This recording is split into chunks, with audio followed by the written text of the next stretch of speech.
اللهم صل وسلم وبارك على سيدنا محمد وعلى آله وأصحابه أجمعين. يا صباح الهنا، صباح السعادة، صباحكم معطر بذكر الله. النهاردة هنعمل روتين صباحي بسرعة، هنعمل فطار بسرعة كده وجميل ولذيذ. لايك وشير وسبسكرايب لمطبخ رشا، بحبكم كتير، ربنا يدومكم نعمة في حياتي. مبدئيا كده شغلت المية في براد من 20 سنة، انا ما استعملتوش وكان مركون، فقلت تعالى اما اجربك بقى عشان ابقى حليفت بقى ان انا يعني استعملت جهازي كله بقى بتاع الفرح بتاعي. فالمهم ان انا زرعه نعناع، جبته وغسلته ونطرت كده الميه منه وحطيته كده. براد ده ما استعملش خالص، وايده كانت فيها حته كده سمرة من فوق، برضو اتخلعت من كتر الرزع من يمين في الشمال، فانا ما استعملتش، قلت بقى استعمله بقى النهارده. عندي هنا 5 6 حبايات قرنفل ده تحفه، فوائده عظيمه جدا جدا جدا. بما ان المج بنتي عامله لي مج بقى ومحطوط عليه صوره القناه واسم القناه وصورتي ومظبطه الدنيا، يا جماعه اللي عايز يعمل مج وعليه صورته او صوره سحريه او اي حاجه من دي، هي بتعملها ما شاء الله عليها. اول مره استعمله معاكم على القناه، بس انا بستعمله قبل اول ما عملتهولي استعملته على طول. زي ما انت شايفه كده صوره القناه منوره ورشا كيتشن ومطبخ رشا وصورتي طبعا التانية. عملنا النعناع بالقرنفل، ليه فوائد عظيمه جدا جدا جدا، احسن بقى من القهوه الصبح واحسن من الشاي واحسن من كل حاجه. تعالي بقى نبدا يومنا، يوم جميل كده وكله حيويه والشمس صافيه، لا هي حر ولا هي فيها اذى ولا اي حاجه. تحسي كده ان الاضاءه كده لسه في، يعني الساعة 7:30 كده بيبقى جميل كده، تحس ان اليوم حلو قوي، تحس ان كله نشاط وجميل. كنت نقعة او حاطة مية على الفول قبلها بيوم وليلة والله، وكسيلة خالص اعمله، فقلت بقى نعمله بقى الصبح مع الروتين الصباحي. مسكت بقى غسلته ونقيته كده، على فكرة غسلته مرة واتنين وتلاتة قبل ما احطه في المصفى دي، على فكرة عشان اروق ميته ويبقى ريحته حلوة ويبقى عسل وقمر وسكر كده. المهم احبش ابدا اكل الفول من المحلات نهائيا، موتيني كده وما اكلش الفول من بره خالص. انا اللي بعمل الفول في البيت اكله واشبع وانا مزاجي مسلطن. غسلته مره واتنين وتلاته ورجعت بقى غسلته معاكم ونقيته كده معاكم برضو، وزودته ميه ساقعه في الاول خالص، حبه خل، وحطي كمان ليمونه بقشرتها بتبقى طعمها جميل. سيبته بالظبط 6 ساعات او 5 ساعات لما بقى زبده. شايفين؟ قولوا شايفين جميل ازاي وبيتهرس في ايديا، بس سخن مولع برضه. هنعمل ايه دلوقتي؟ قبل ما نطفي عليه والغلوه الاخيره خالص، هنجيب شويه ميه ونحط معلقتين 3 من الدقيق. ايوه ده اول معلقه، تاني معلقه، تالت معلقه، يعني معلقه متوسطه مش كبيره قوي. هتقلبيها كده كانك بتعملي مهلبيه او نشا او اي حاجه، يعني تمسك وتلف الدنيا معاك. وهنحطها بقى على على الفول. دقيق يا رشا، والله يا جماعه والله ده اللي بيبقى جميل جدا ويبقى تحفه وحلو ولافف وحاجه عظمه. مش عايزه تحط، اوقات ما بحطش اوقات بحط، بس بصراحه بس طعمه كتير جدا لما بحط عليه المعلقتين الاخرانيين دول. ناس كتير قالوا لي طريقه حلوه للفول، قلت لهم على الطريقه دي اشكروا فيها.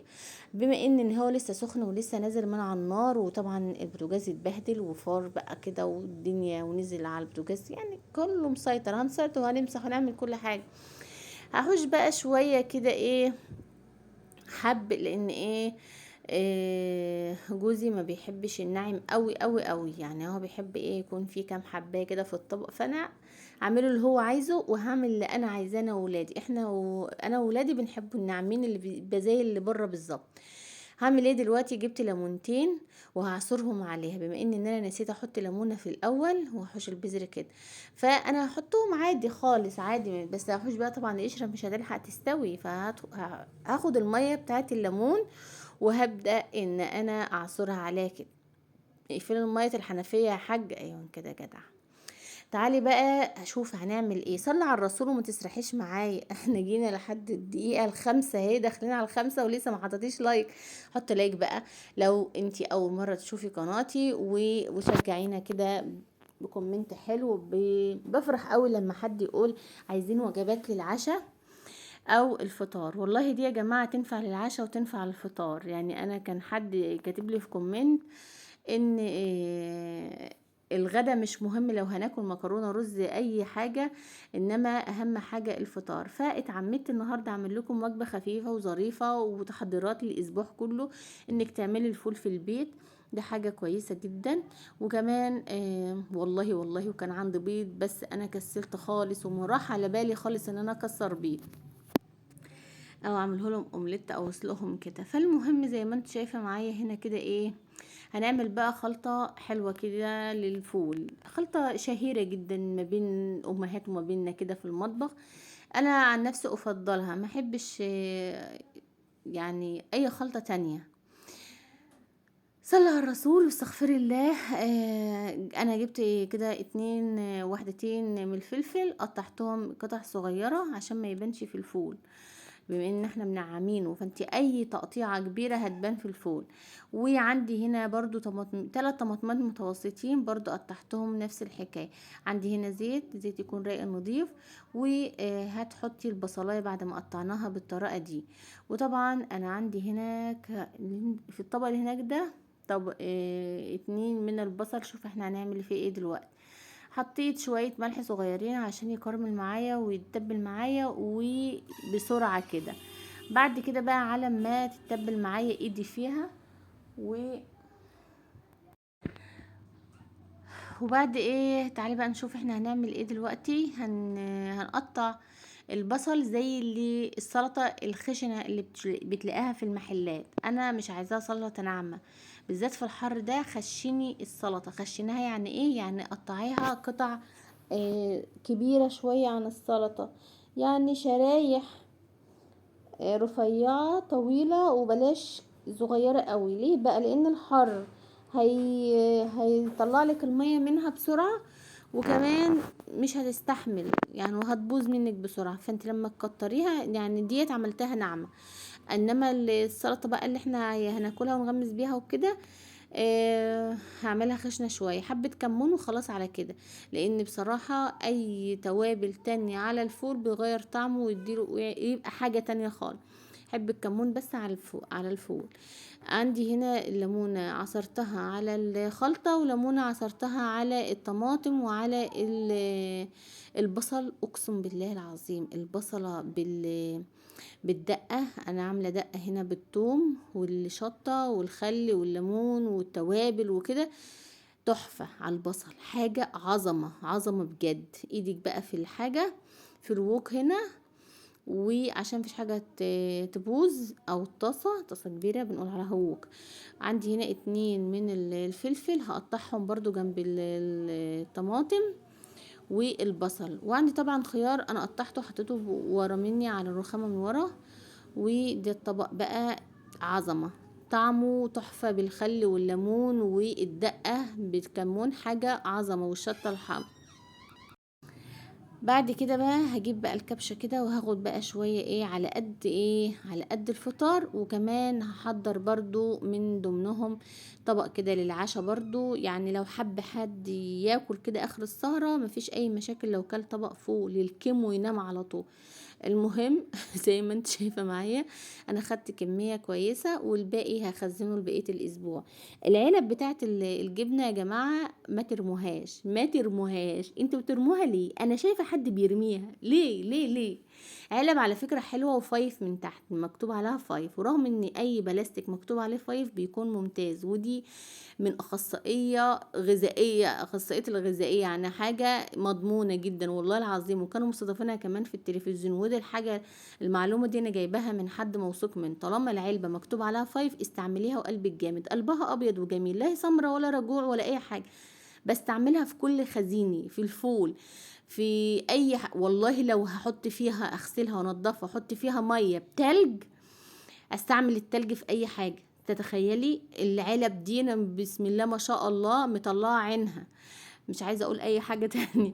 المهم ان انا عندي كام علبه كده، فالحمد لله خزنت منهم 3. كان في شويه فاضلين من المره اللي فاتت، زودت عليهم وبقى عندي 3 علب ما شاء الله. وقبل كده كنت مخزنه فيها عجينه الطعميه. وقبل كده برضو لو عندي كميه جبنه وما انتش عايزه استهلاك كتير، بتحطي فيهم جبنه برضو عادي. على فكره حلوه جدا، مش شرط بقى تروحي تجيبي علب وتشتري علب وتكلفي في نفسك لا، ست البيت الشاطر اللي تعمل اعاده تدوير. غرفنا بقى الطبق كده، وبعد ما زودناه شويه ملح برضو كان عادي بشويه. في الوقت ده انا اتصلت اساسا على جوزي، قلت له عايزين طعميه وعايزين جبنه، والله. وولادي بقى قالوا ماما هو احنا هنفطر كده بس، ايه عايزين ايه؟ طب في بتنجان اهو يا ماما اعملوه. انا بعد ما اخلص يا ولاد انا تعبت من الوقف، حاضر هعمل لكم البتنجان، اعمل له مسلوق يا ماما. شفت طريقه على الفيس من المطعم، والله والله انا يا جماعه مش بكذب ابدا، من المطعم عملوا البتنجان بالراس بتاعته. طبعا عايزه اقول لكم ما غسلوه، انا مش ما شفتوش غسلوه، بس مش عارفه هم غسلوه ولا لا، بس انا تقريبا كده والله اعلم. هو كان محطوط على صينيه كبيره قوي، وكان كميه كبيره جدا، جم شايلينه حاطينه في حله كبيره جدا، محطوط عليه شويه خل وليمونه بس، وبالبتاع ده. طيب الفايده ايه يا شيف في المطاعم يا كبير المطاعم؟ انت عملت بالراس والبتاع الخضره دي ليه؟ قالك علشان لو انت جرحتيها من اي مكان بيدخل فيها المية، وكمان بتسمر من قلبها.